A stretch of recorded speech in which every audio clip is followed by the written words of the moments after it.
Good morning, friends. Welcome to the Cold War Prepper. This is Lee. I just want to get a couple real quick things out this morning. I did it last night, didn't like it, so I'm going to redo it. But basically, a bring up to date, a BUTD, on responses to some comments and some questions on lives and videos and on other channels that people have made comments. So, but before we start that, while you were sleeping last night, the House of Representatives did pass House Resolution 559. So let me read that to you. I took it off. Never mind. But anyhow, basically, it has 2 points. Number 1 point is that it authorizes the U.S. to take any means necessary to keep Iran from having a nuclear weapon.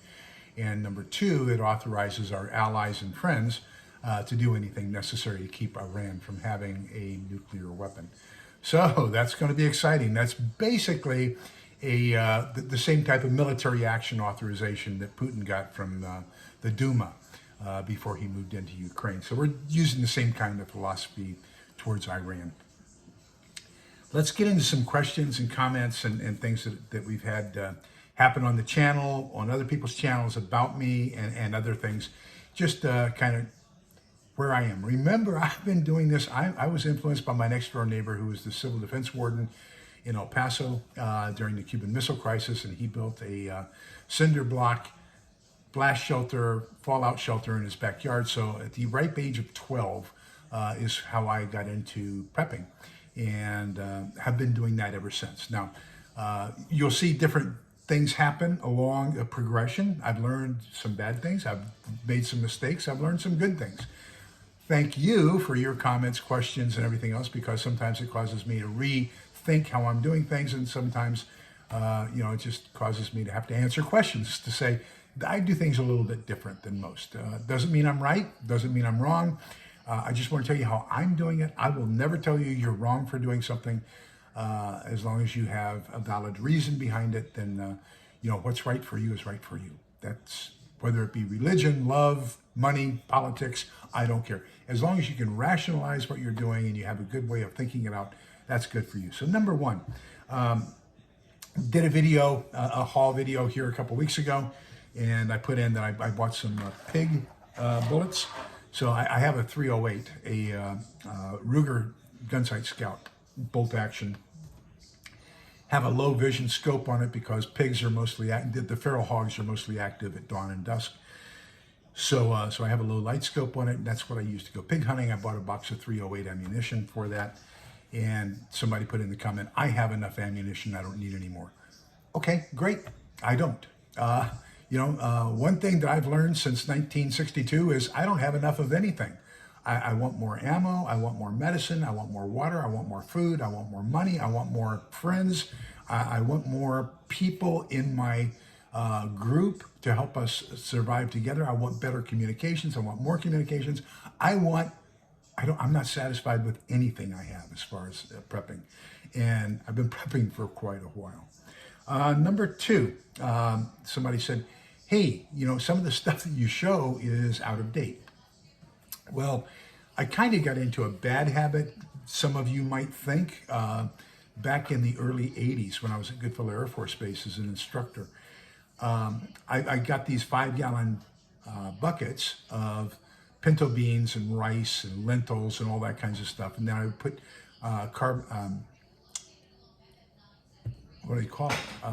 dry ice on top. So as the dry ice melts, carbon dioxide goes down, pushes the oxygen out. So that becomes another form of getting rid of oxygen inside your buckets.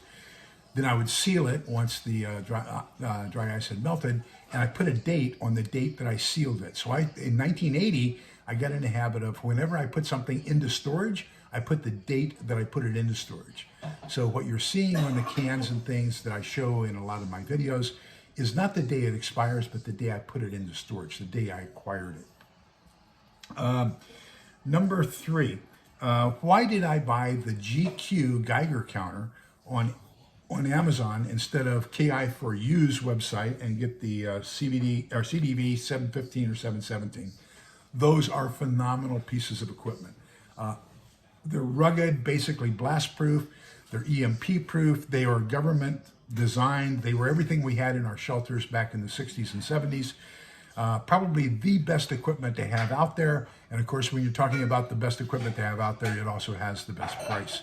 Even though they're used and recalibrated, a setup from KI4U is probably going to be around $1,000.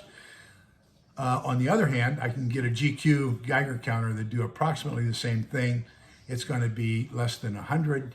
Then when you have over 50 on Amazon, you can make that over 6 easy payments with no interest. So you're paying about $15, $18 a month for 6 months to get something that's going to do almost as good a job, not quite as good a job. It's not going to be EMP proof. It's not going to be shatterproof, but it'll serve the purpose if it survives the initial blast. I'm just telling you what the radiation is. So why did I do it that way? Because I'm cheap. That's I like to get as much as I can for as little as I can. The next one, Lee doesn't like oatmeal. That is a fact. Somebody said that on one of their lives. Lee doesn't like Pepsi. Lee doesn't like liver and onions. Lee tolerates but doesn't like spinach. So there's a lot of things Lee doesn't like. Just because I don't like it doesn't mean it's not good, doesn't mean it's not appropriate. I probably have somewhere in the vicinity of 1,000 servings of oatmeal stashed. Not because I want to eat it, but because I think that's one of the best foods available in a post-apocalyptic world, and I can use that as a barter item to trade for other things because people will be starving, and I think oatmeal is going to be one of the best things to do. My story about Pepsi, Billy Burke was my partner, and we worked in an RC 2902 expandable intelligence analysis reporting center. We were in blackout conditions. We had just gotten in a case of Pepsi for the entire platoon. And so I had a Pepsi up in front of me. Billy had wintergreen snuff, and he put the toilet paper down inside his can so that when he spit, that it wouldn't, bounce back and everything else. We went to blackout conditions, which means all lights out. Everybody has to be quiet, so that we're waiting to see if we're going to have an attack against us. And I figured, well, that was a good time to take a drink of my Pepsi. I reached up and grabbed the wrong can. Since 1971, because of that experience, a Pepsi can, Pepsi product, or Pepsi itself has never touched my lips since 1971. Just that's a quirk. There are some things I like, some things I don't like. Give you the rationale why. You can empathize. You can ostracize. You can complain all you want, but there are some reasons why I do things that work. The reason I don't like oatmeal is because that's what they spoon feed you when you're recovering in a military hospital. And it brings back bad memories as well. Besides the texture, I don't like the texture. Why don't I show precious metals? None of your business. The more you show, the more of a target you become. So whether or not I have precious metals is something I try not to reveal too much of. I will tell you, however, read Selko Begović's book on his experiences in the Bosnian War. Read Furfal Aguirre's books on his experiences during Argentina.